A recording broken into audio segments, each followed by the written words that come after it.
Good morning eight class. कैसे हैं आप सब? मैं आशा करती हूँ आप स्वस्थ होंगे। मैं रिया विद्या बाल भवन से संस्कृत की अध्यापिका हूँ। बच्चों, आज हम लोग करेंगे रिवीजन।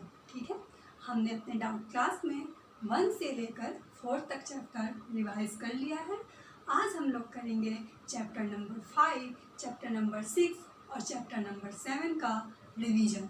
ठीक है, तो सर्वप्रथम आप लोग निकालिए चैप्टर नंबर 5। चैप्टर नंबर 5 है प्राचीना नगरी काशी। ठीक है, प्राचीना नगरी काशी, पेज नंबर 32।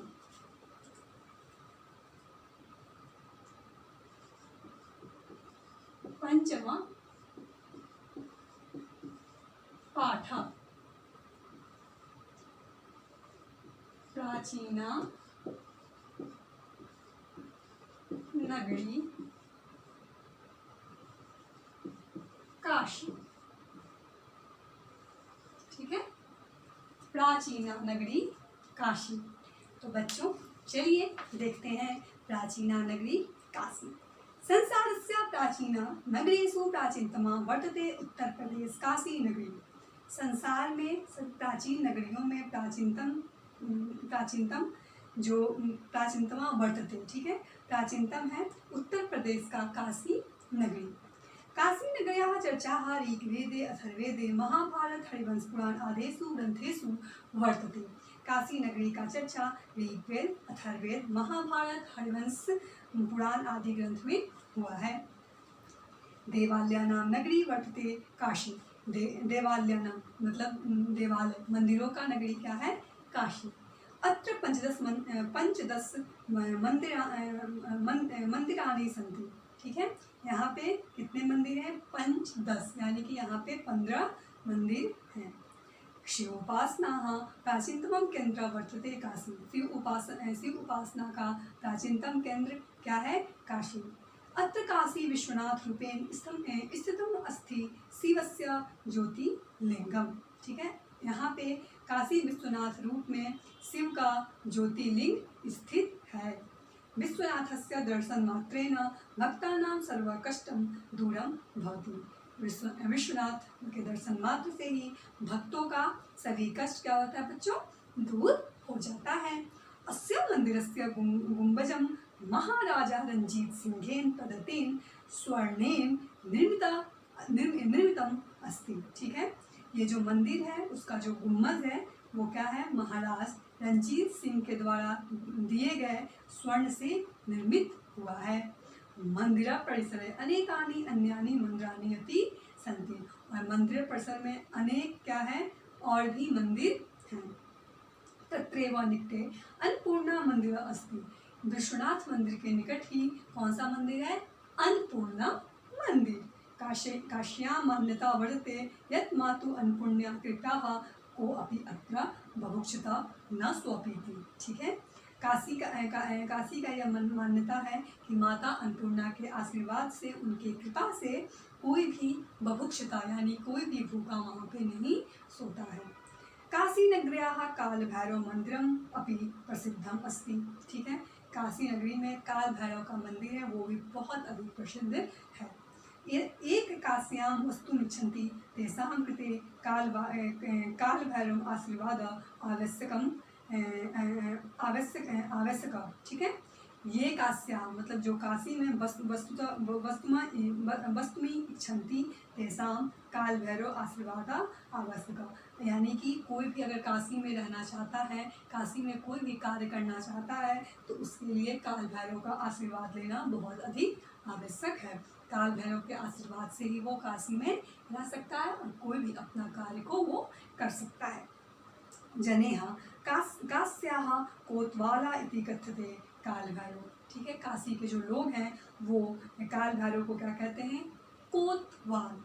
ठीक है, काल भैरव को क्या कहेंगे बच्चों? कोतवाल। काश्याः दुर्गा कुंड मंदिरम जगत प्रसिद्धम। काशी का जो दुर्गा कुंड मंदिर है वो पूरे जगत में, पूरे संसार में क्या है? प्रसिद्ध है। मंदिरम परिसर एक विशालम कुंडम अपि वर्तते। मंदिर के परिसर में क्या है? एक विशाल कुंड है। सप्तशताब्द्यां मराठा निर्मितम इदम मंदिरम। ठीक है, 17वीं शताब्दी के में मराठा के राजा के द्वारा यह मंदिर का निर्माण करवाया गया है। काश्याः लंका क्षेत्रे काशी विश्वविद्यालय बिरला परिवार निर्मितम विशालम विश्वनाथ मंदिरम अस्ति।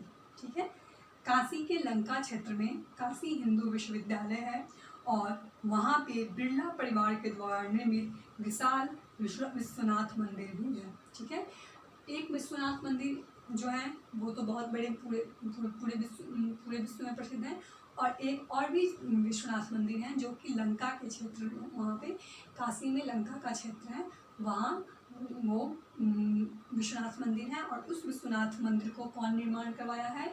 बिरला परिवार के जो लोग हैं उनके द्वारा उस विश्वनाथ मंदिर का निर्माण हुआ है। अत्र संकट मोचन हनुमंत मंदिरम अपि जगत प्रसिद्धम अस्ति।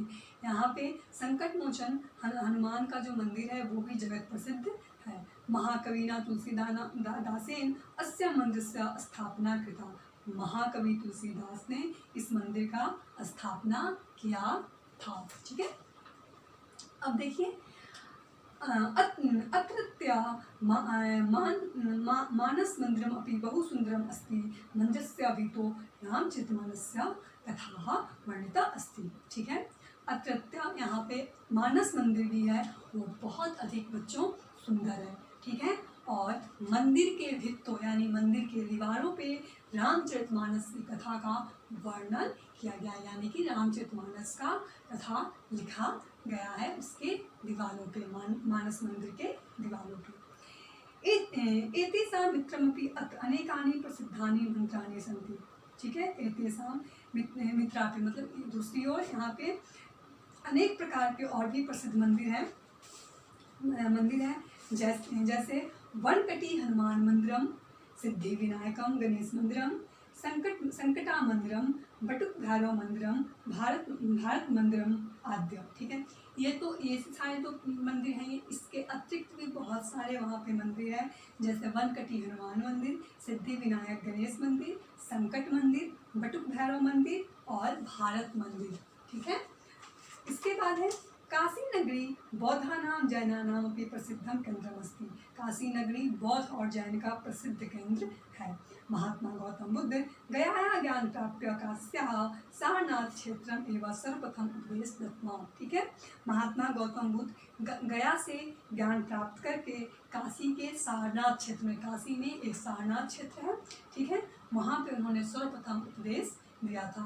ठीक है, सारनाथ द्रष्टुम संसार बौद्धा अनुयायिन आगच्छन्ति। ठीक है, सारनाथ को देखने, सारनाथ जो है वहाँ पे गौतम बुद्ध का बहुत बड़ा ये है, मूर्ति भी है, और उनका बहुत कुछ वहाँ पे लिखा भी गया है, जो भी वो उपदेश वगैरह दिए थे तो उन सबका भी चित्रण वहाँ पे किया गया है।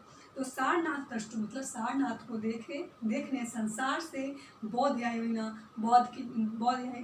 अनुयायी जो हैं वो वहाँ पे आते हैं। अत्र जैन तीर्थंकरा पार्श्वनाथ स्थापि जन्म अभवत्। यहाँ पे जैन तीर्थंकर पार्श्वनाथ का भी जन्म हुआ है। अतः जैन अनुयायी न अपि अत्र आगच्छन्ति। तो इसलिए यहाँ पे जैन अनुयायी भी यहाँ पे आते हैं। उनका जैन तीर्थंकर किसका जन्म हुआ है वहाँ पे? पार्श्वनाथ का। अधुना काशी नगरी वाराणसी बनारस नामना वा प्रसिद्धम अस्ति। अभी काशी नगरी वाराणसी के नाम से प्रसिद्ध है और बनारस के नाम से प्रसिद्ध है। अयम नगरी गंगा वरुणा 80 नदियां मध्ये अवस्थिता। यह नगरी गंगा वरुणा 80 नदी के मध्य में अवस्थित है। वाराणस्याः गंगातटं बहु मनोहरम अस्ति। वाराणसी का गंगा तट जो है वो बहुत सुंदर है। अत्र अनेकभ्यः नृपेभ्यः अनेकानि तट्टानि निर्मितानि। ठीक है, यहाँ पे अनेक जो राजा थे उन्होंने अनेक तट का निर्माण करवाया है। तेषु दशासुमेध तटम, राजेंद्र तटम, मणिकर्णिका तटम, हरिश्चंद्र तटम, असी तटम आद्य प्रसिद्धानि सन्ति। उनमें से कौन कौन सा तट है बच्चों? दशाश्वमेध तट है, राजेंद्र तट है, मणिकर्णिका तट है, हरिश्चंद्र तट है, 80 तट है, ठीक है, जो कि बहुत प्रसिद्ध है। काशी अध्यात्मस्य ज्ञानस्य च केंद्रम प्राचीन कालादेव अस्ति। काशी अध्यात्म ज्ञान का केंद्र है, ठीक है। काशी अध्यात्मस्य ज्ञानस्य च केंद्र प्राचीन कालादेव अस्ति, ठीक है। काशी अध्यात्म और ज्ञान का प्राचीन काल देव है, प्राचीन केंद्र है। संपूर्ण संसार जनाः अत्र ज्ञानाय आगच्छन्ति। संपूर्ण संसार के लोग यहाँ पे ज्ञान प्राप्त करने के लिए आते हैं। अत्र अनेकाः संस्कृत पाठशालायाः अनेक विश्वविद्यालय च सन्ति। यहाँ पे अनेक संस्कृत पाठशाला है, अनेक संस्कृत के विश्वविद्यालय हैं। अत्र काशी हिंदू विश्वविद्यालय, और यहाँ पे काशी हिंदू विश्वविद्यालय, काशी विद्यापीठम, काशी विद्यापीठ, संपूर्णानंद संस्कृत विश्वविद्यालय, संपूर्णानंद संस्कृत विश्वविद्यालय है, सारनाथ बौद्ध विश्वविद्यालय च सन्ति, और सारनाथ बौद्ध विश्वविद्यालय भी है। काश्यायाम साहित्यम कलायाम अपि केंद्रम अस्ति। काशी साहित्य और कला का क्या है? कला का केंद्र है। अत्र अनेका कवयः संगीतकाराः च अभवन्। यहाँ पे अनेक कवि और संगीतज्ञ हुए हैं। अत्र तुलसीदास, कबीरदास, संत रविदास, भारतेंदु, हरिश्चंद्र आद्य कवयः अभवन्। यहाँ पे तुलसीदास, कबीरदास, संत रविदास और भारतेंदु हरिश्चंद्र आदि कवि हुए हैं। सहनाई वादक बिस्मिल्लाह खां, तबला वादक शांता प्रसाद, किशन महाराज, संगीत नृत्य क्षेत्रों अनोखे लाला, गोपी कृष्णा, सितार देवी, सुखदेव महाराज, कृष्ण प्रसाद, श्रीमती गिरजा देवी, सिद्धेश्वरी देवी, मयूजुद्दीन खां, रसूलन बाई आदि प्रसिद्धाः सन्ति, ठीक है। और सहनाई वादक बिस्मिल्लाह खां, तबला वादक क्षमता प्रसाद और किशन महाराज, संगीत नृत्य के क्षेत्र में अनोखे लाल, गोपी कृष्ण, सितारा देवी, सुखदेव महाराज, कृष्ण प्रसाद, श्रीमती गिरजा देवी, सिद्धेश्वरी देवी, मयूजुद्दीन खां, रसूलन बाई आदि प्रसिद्ध हैं। अब देखिए, काश्याः मिष्ठाना ताम्बूलम, बनारसी शाटिकाः च जगत प्रसिद्धाः सन्ति। काशी का मिठाई, पान और बनारसी साड़ी, शाटिका का अर्थ होता है बच्चों साड़ी, बनारसी साड़ी जगत प्रसिद्ध है, ठीक है। तो जगत प्रसिद्ध काशी का क्या क्या है बच्चों?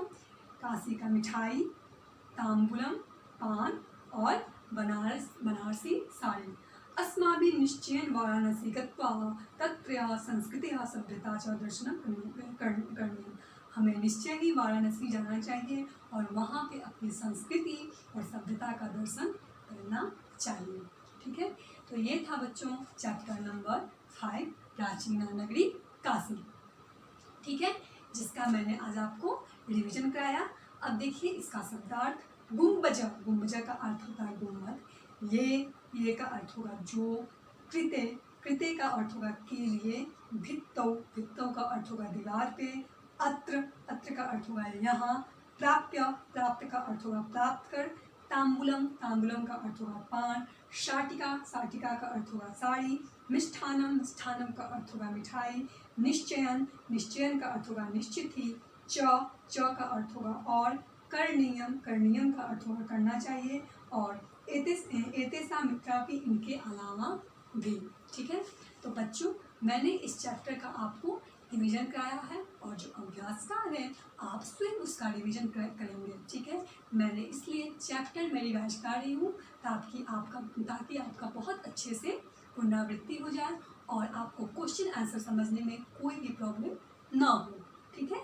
इसलिए मैं आपको चैप्टर वाइज जितना भी उसका सब्जेक्ट है पहले मैं वो विषय को मैं समझा रही हूँ, ठीक है। और अभ्यास का आप स्वयं रिवाइज कीजिएगा। अब देखिए, और बच्चों एक बात और, आप लोग अभ्यास कार्य के साथ साथ जो चैप्टर है चैप्टर को बहुत अच्छे से आप लोग पढ़िएगा, ठीक है, क्योंकि क्वेश्चन आपका कहीं से भी आ सकता है पेपर में। तो आप अच्छे से पूरा चैप्टर का जो विषय है वो बहुत अच्छे से आपको याद होना चाहिए, बहुत अच्छे से आपको बिल्कुल साफ क्लियर होना चाहिए, ठीक है। अब देखिए 6 चैप्टर जो है वो है भारतीय वैज्ञानिका, ठीक है, भारतीय वैज्ञानिका। चलिए देखते हैं षष्ठ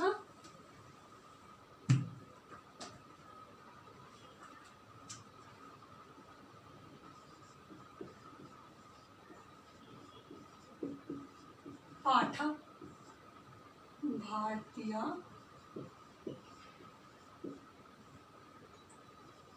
वैज्ञानिकः।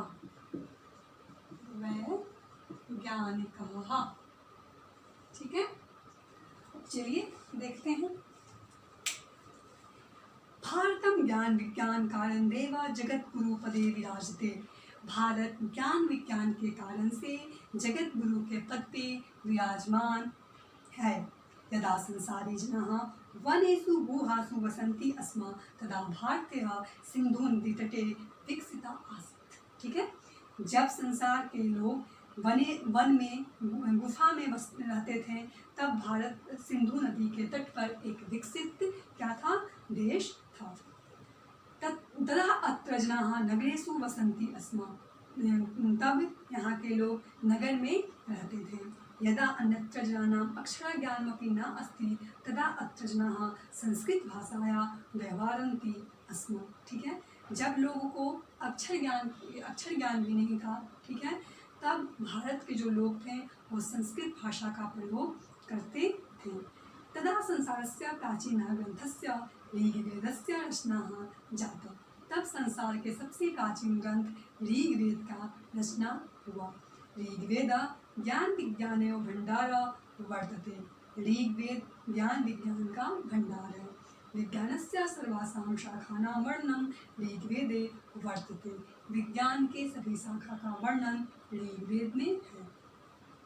यदा अन्यत्र जनाः विज्ञान शब्देनापि परिचिता न आसन् तदा अत्र विज्ञानस्य सर्वाः शाखा उपलब्धाः आसन्। जब अन्यत्र जगह पे और जगह पे लोग विज्ञान शब्द से परिचित भी नहीं थे, तब भारत में विज्ञान के सभी शाखा उपलब्ध थे। अस्माकं संस्कृत साहित्य विज्ञानस्य सर्वासां शाखानां वर्णनम् अस्ति। हमारे संस्कृत साहित्य में विज्ञान की सभी शाखा का वर्णन प्राप्त होता है। पुरा काले संस्कृतं वार्तालाप भाषा आसीत्।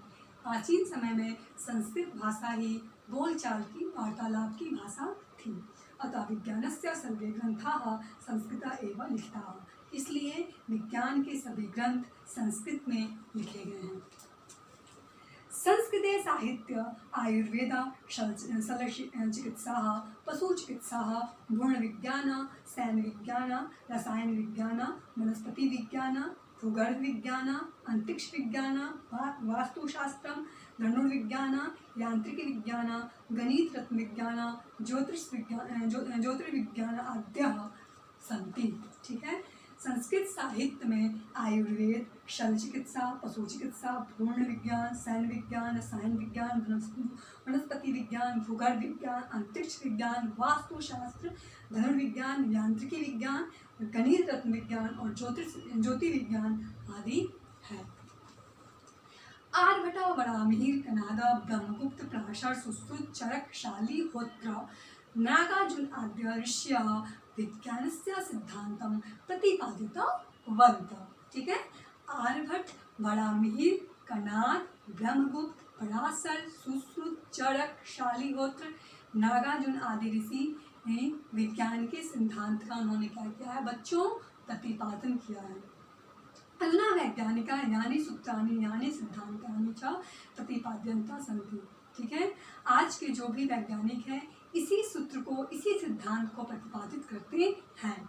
जो हमारे ऋषि मुनि ने विज्ञान के सूत्र को सिद्धांत को प्रतिपादित किया है, आज के जो भी वैज्ञानिक हैं, ठीक है, वो इसी सूत्र और इसी सिद्धांत को प्रतिपादित करते हैं। तानि सर्वाणि अस्माकं ऋषयः पूर्वमेव प्रतिपादितवन्तः।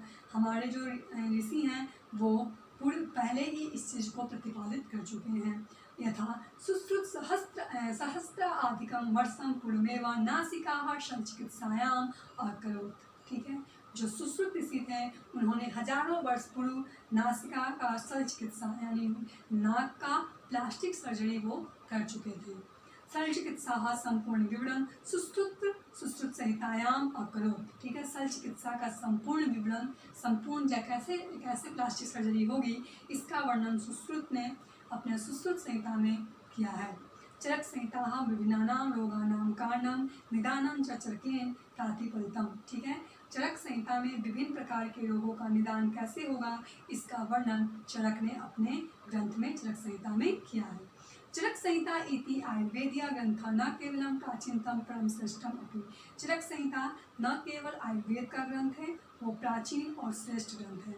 महर्षि चरक का कथ्यति पंचभूतात्मकम इह देहा। हमारा जो शरीर है वो कैसे बना है, 5 भूत से। पंच देहस्य इंद्राणी, और हमारे देह में कितने इंद्राणी हैं, 5। इंद्रिया निग्रह च स्वस्थ आश्रम। इंद्रियों पे अगर हम निग्रह कर लें, अगर हम उसको कंट्रोल कर लें तो हम क्या होंगे, बहुत स्वस्थ आचरण हम करेंगे। आर्यभट्ट शून्यस्य अन्वेषणम आकरोत्। आर्यभट्ट ने किसका खोज किया था, अन्वेषणम का अर्थ होता है खोज करना। किसका खोज किया था बच्चों, शून्यस्य, शून्य का किया था। पृथ्वी सूर्याय परिक्रमा करोति स्व अक्षय च भ्रमति इत्यापि आर्यभट्टम नैव सर्वप्रथम प्रतिपादित। पृथ्वी सूर्य का परिक्रमा करती है, पृथ्वी सूर्य का परिक्रमा करती है, स्व अक्षय च भ्रमति, और अपने अक्ष पर वो भ्रमण करती है। इसका प्रतिपादन सर्वप्रथम किसने किया था, आर्यभट्ट ने। पाई इत्यादि आर्यभट्टम प्रदत्तम। पाई का जो मान है 3.141, ये सबसे पहले किसने किया था, आर्यभट्ट ने। आर्यभट्टियम आर्यभट्टस्य प्रसिद्धं ग्रंथे वर्तते। आर्यभट्टियम जो है आर्यभट्ट का प्रसिद्ध ग्रंथ है। न्यूटनता सहस्रवर्ष पूर्वमेव वराहमिहिर गुरुत्व आकर्षणस्य सिद्धांत प्रतिपादितवान्। ठीक है, न्यूटन से सहस्त्र अधिक हजारों साल पहले वराहमिहिर ने गुरुत्व आकर्षण के सिद्धांत का प्रतिपादन कर चुके हैं। वराहमिहिर नक्षत्राणां खगोलशास्त्रस्य गणितस्य ज्योतिषशास्त्रस्य च ज्ञाता आसीत्। वराहमिहिर नक्षत्र का, खगोल शास्त्र का, गणित का, ज्योतिष शास्त्र के वो क्या थे बच्चों, ज्ञाता थे। तस्य प्रसिद्ध ग्रंथ पंच सिद्धांतिका वर्तते। उनका प्रसिद्ध ग्रंथ कौन है, पंच सिद्धांतिका। वराहमिहिरा पर्यावरण विज्ञानस्य, जल विज्ञानस्य, भूविज्ञानस्य च सिद्धांतं प्रतिपादितवान्। वराहमिहिर ने पर्यावरण विज्ञान यानी कि इकोलॉजी, जल विज्ञानस्य हाइड्रोलॉजी और भूविज्ञानस्य यानी कि जूलॉजी के सिद्धांत का भी उन्होंने प्रतिपादन किया है। त्रिकोणमिति, अंकगणित, अनेकांश सिद्धांत अपि स प्रतिपादितवान्। त्रिकोणमिति, अंकगणित के अनेक सिद्धांत वराहमिहिर ने प्रतिपादित किया है। अणुवैज्ञानिक जॉन डाल्टन सहस्र अधिकं वर्ष पूर्वमेव महर्षि कनादा द्रव्यस्य परमाणुरहस्यं प्रतिपादितवान्। ठीक है, अणुवैज्ञानिक जॉन डाल्टन से हजारों वर्ष पूर्व महर्षि कनाद ने द्रव्य में परमाणु के रहस्य का उन्होंने वर्णन कर चुके हैं। भौतिक जगत का उत्पत्ति सूक्ष्म कणानां परमाणुनां च संगणनेन भवति। भौतिक जगत की उत्पत्ति कब होती है, जब सूक्ष्म से सूक्ष्म कण के संघनन यानी कि मिलने से जो परमाणु बनता है। अस्य सिद्धांतस्य जनकः महर्षि कनाद एव आसीत्। इसके जो जनक हैं, इसके जो निर्माता हैं वो कौन है, महर्षि कनाद। न्यूटनता पूर्वमेव द्वितीयः सिद्धान्तः कनादा प्रतिपादितवान्। न्यूटन से पहले सिद्धांत कनाद ने ये न्यूटनता पूर्वमेव द्वितीयः, न्यूटन से पहले ही इस सिद्धांत का प्रतिपादन कनाद कर चुके हैं। वैशेषिक दर्शनस्य प्रणेता महर्षि कनाद आसीत्। वैशेषिक दर्शन के प्रणेता महर्षि कनाद थे। अस्मिन् ग्रंथे एव कनाद परमाणु सिद्धांतं बोधितवान् अस्ति। ठीक है, इस ग्रंथ में कनाद ने परमाणु सिद्धांत का प्रतिपादन किया है, बताया है। नागार्जुन प्रसिद्ध रसायन शास्त्री चिकित्सा शास्त्री च आसीत्। नागार्जुन प्रसिद्ध रसायन शास्त्री और चिकित्सा शास्त्री थे। सहस्र वर्ष पूर्वमेव स अन्यं धातु सर्वेण परिवर्तितुं शक्नोति स्म। हजारों साल पहले उन्होंने अन्य धातु को स्वर्ण में कैसे परिवर्तित करते हैं उसमें वो समर्थ थे। नागार्जुनस्य प्रसिद्धः ग्रन्थः रसरत्नाकर आरोग्यमंजरी कछपुत तंत्रम योगासर योगा अष्टकम च वर्तते। नागार्जुन का प्रसिद्ध ग्रंथ रसरत्नाकर, आरोग्यमंजरी, कछपुत तंत्रम, योगासारा और योगा अष्टकम है। यदा सम्पूर्ण संसारे जनाः शकटयानेन अश्वेन वा यात्रां कुर्वन्ति स्म तदा अस्माकं देशे विमानम् आसीत्। ठीक है, जब संपूर्ण संसार के लोग शकटयाने यानी कि बैलगाड़ी से जब सवारी करते थे या घोड़ा से सवारी यात्रा करते थे, तब हमारे देश में विमान था। 2,500 में 2,500 वर्ष पहले महर्षि भारद्वाज वैमानिक शास्त्र रचनायाम अकरोत्। 2,500 पहले भारद्वाज ने वैमानिक शास्त्र यानी कि वैमानिक शास्त्र का उन्होंने रचना किया। अस्मिन् ग्रंथस्य विमान निर्माण विद्या चालन विद्या च सचित्र वर्णनम वर्तते। इस ग्रंथ में विमान का निर्माण कैसे होगा, ठीक है, और उससे चलाया क्या जाएगा, उसका सचित्र यानी कि पिक्चर के साथ उन्होंने वर्णन किया था। एतेषां मित्र आदि, ठीक है, दूसरी और अनेक आविष्काराः सन्ति येषाम् उपरि इदानीं वैज्ञानिकं शोधनं कुर्वन्ति सन्ति। ठीक है, दूसरी और अनेक आविष्कार है येषाम् उपरि इदानीं वैज्ञानिक शोधनं कुर्वन्ति सन्ति, और इसी पे आज के जो जितने भी वैज्ञानिक हैं शोध करते हैं। जो हमारे ऋषि मुनि ने खोज किया है उसी पे हमारे अभी के जो वैज्ञानिक हैं वो शोध करते हैं। अस्माकं सौभाग्यम अस्ति यत् वयम् एतादृशं वैज्ञानिकं भाषां पठन्तः स्मः। ये हमारा सौभाग्य है कि हम ऐसे वैज्ञानिक भाषा को पढ़ रहे हैं। जो संस्कृत है वो कैसा भाषा है, वैज्ञानिक भाषा माना गया है। ठीक है, तो हमारा सौभाग्य है कि हम ऐसा वैज्ञानिक भाषा पढ़ रहे हैं।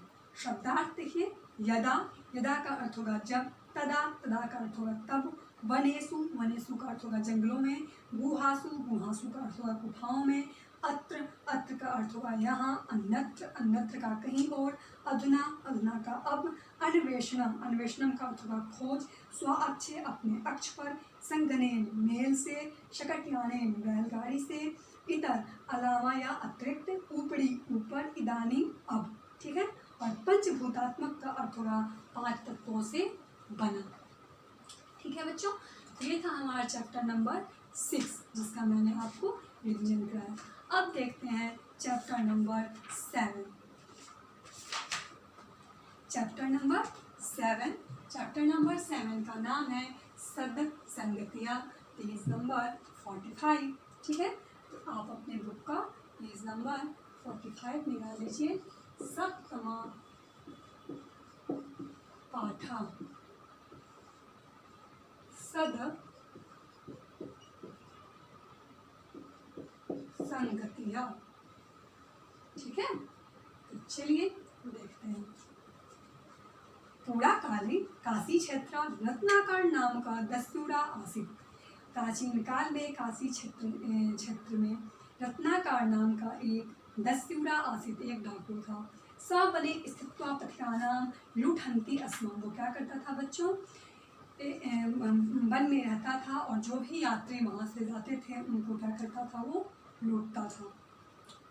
यह को अपि तस्य विरोधम करोति अस्म रत्नाकर तस्य हननं करोति अस्म। ठीक है, कोई भी उसका अगर विरोध करता था तो क्या करता था, उसको मार देता था। एकदा मुनिराज नारद तत्र गच्छन् आसीत्। एक बार मुनिराज नारद वहाँ पे आए। ठीक है, आए थे।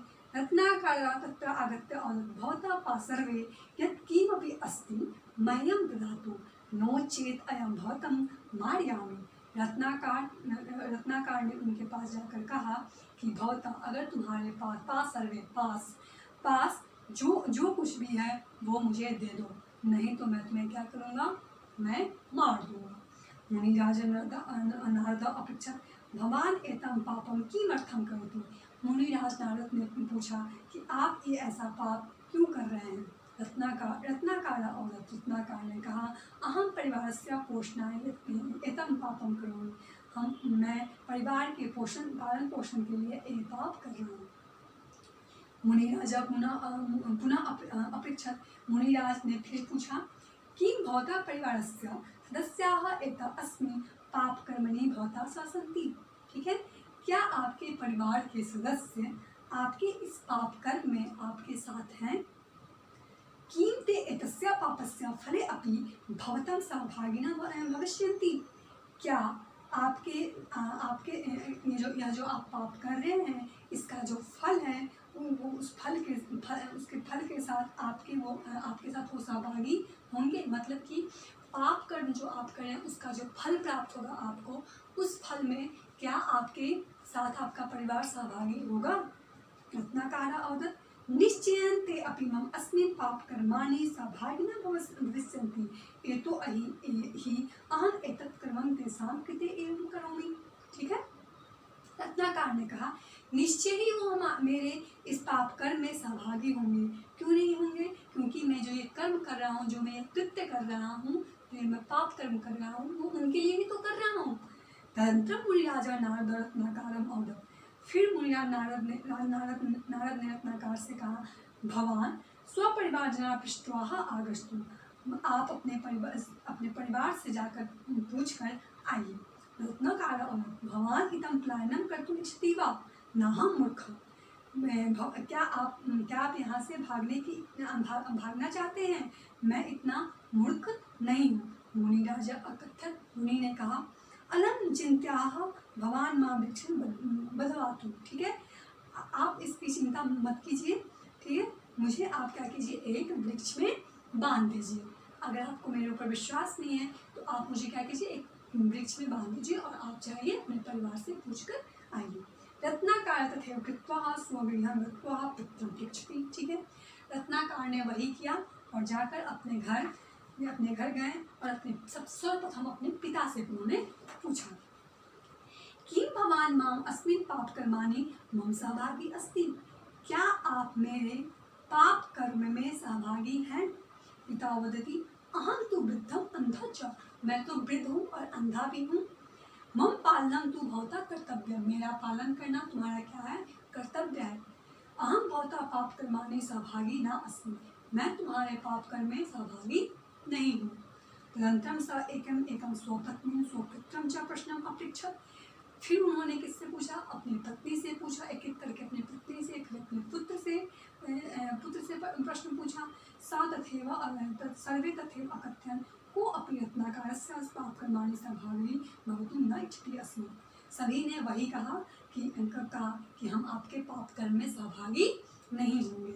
ठीक है, कोई भी रत्नाकार के पाप कर्म में सहभागी नहीं हो रहा था। एतद् दृष्ट्वा रत्नाकार स्तब्धा जाता। यह देखकर रत्नाकार क्या हुए बच्चों, आश्चर्यचकित हुए। स वनं गत्याः मुनिराजस्य नारदस्य पादयोः अपतत्। वह वन में जाकर मुनिराज नारद के पैरों में गिर गए। रत्नाकार क्रंदनम अकथयत् अधुना अहम एकाकी अस्मि। रत्नाकार जो थे वो रोते हुए उन्होंने कहा आज मैं क्या हो गया, बिल्कुल अकेला हूँ। मैं अधुना किं करणीयं, मैं अब क्या करूँ। कृपया मम मार्गदर्शन करोतु। कृपया मेरा मार्गदर्शन कीजिए। मुनिराज नारद अकथयत् भवान भक्ति मार्गम गच्छतु। मुनिराज ने कहा कि आप भक्ति मार्ग पे चले जाइए। श्री राम स्मरतु, और श्री राम का आप स्मरण कीजिए। तदनन्तरं स एव दस्यु रत्नाकार महर्षि वाल्मीकि रूपेण विश्वविख्याता अभवत्। ठीक है, और उसके पश्चात वह डाकू किस नाम से प्रसिद्ध हुए? महर्षि वाल्मीकि के नाम से विश्वविख्यात हुए। स एव रामायण ग्रंथस्य रचना अभवत्, और वह रामायण ग्रंथ का उन्होंने रचना भी किया। अतः उच्यते कीटो अपि सुम्ना दारोहति सतां सीरा अस्वमपि याति देवत्यम महदादिभिः सुप्रतिष्ठा।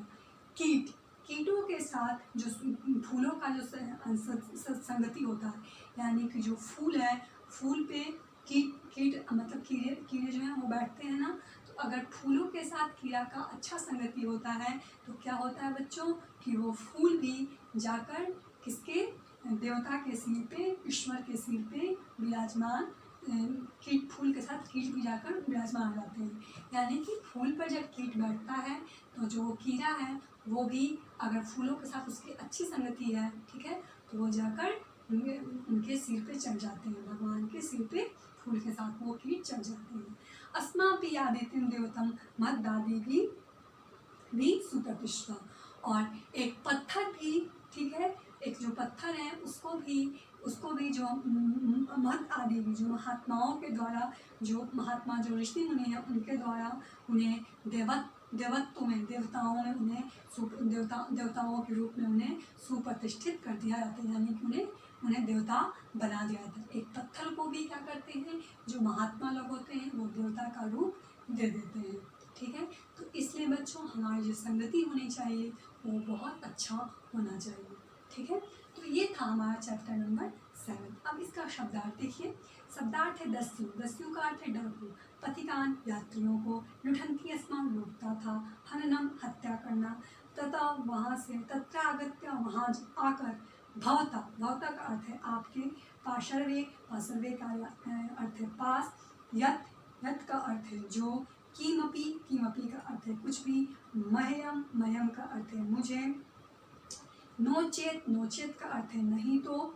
ठीक है, किमर्थम, किमर्थम का अर्थ है किस लिए, सह, सह का अर्थ है साथ, निश्चय, निश्चय का अर्थ है निश्चय से, अपि, अपि का अर्थ है भी, ये, यतो ही का अर्थ है क्योंकि, कृते, कृते का अर्थ है के लिए, एव, एव का अर्थ है ही, तदंतरम, तदंतरम का अर्थ है उसके बाद, पृष्ठवा, पृष्ठवा का अर्थ है पूछकर, इता, इता का अर्थ है यहाँ से, बंधान्तु का अर्थ है मान दो, तथैव, तथैव का अर्थ है वैसा ही, एकैक्यम, एकैक्यम का अर्थ है एक एक कर, कोऽपि, कोऽपि का अर्थ है कोई भी, दृष्टवा, देखकर, अधुना, अब, एकाकी, अकेला, कीटा, कीड़ा, सुमना, पुष्पका, संगाता, संगति से, आरोहिती, चढ़ता है, सताम, सज्जनों के, शीरा, सिर को, अश्वनामपि, पत्थर भी, याति का अर्थ होता है जाता है, देवत्व का अर्थ होता है देवत्व को, महद आदि भी का अर्थ होगा महात्माओं के द्वारा, सुप्रतिष्ठा का अर्थ होगा स्थापित, और एक परिभाषी शब्द है पार्श्वे, पार्श्वे का